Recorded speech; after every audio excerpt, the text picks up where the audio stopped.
how many times a day you use your hands for tasks that require fine controlled movement. That could be typing, texting, writing, hobbies such as craft, playing video games, or many sports. Now consider how you'd feel if this capability was suddenly snatched away, depriving you of the ability to take part in the activities that you love and that give you purpose.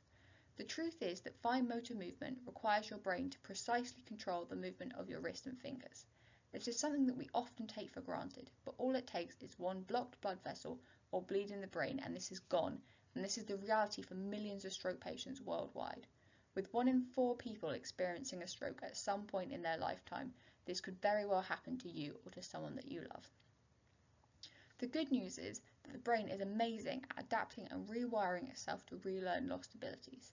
This is the basis of rehabilitation, in which movements are carried out over and over again, strengthening the connections in the brain and gradually making it easier for stroke patients to carry out these movements unassisted.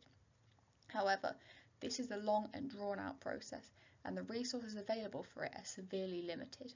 This leaves patients permanently lacking the ability to carry out the fine motor movements that were so key to their lives. My research is trying to change that. My name is Lucy Hodgins, and my PhD is examining how technology called functional electrical stimulation can be used to allow stroke patients to regain fine motor movements. Functional electrical stimulation involves applying electricity to pads placed on the surface of the skin in order to activate the underlying muscles.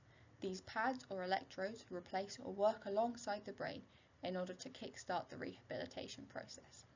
Now, as you might expect, the arrangement of muscles that control hand and wrist movement is very complex, and figuring out which exact point needs to be targeted to generate a particular series of movements is a very challenging task.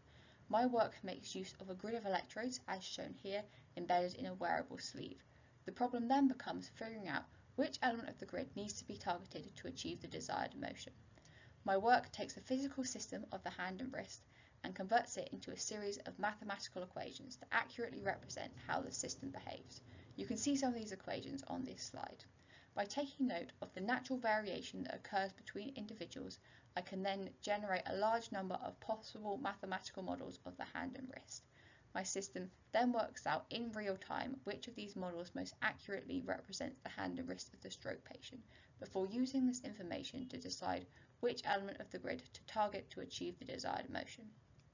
This work is still in its early stages, but if I'm successful, the result will be a wearable electronic sleeve that can be easily put on and will allow stroke patients to return to carrying out the activities that they love. Thank you for listening.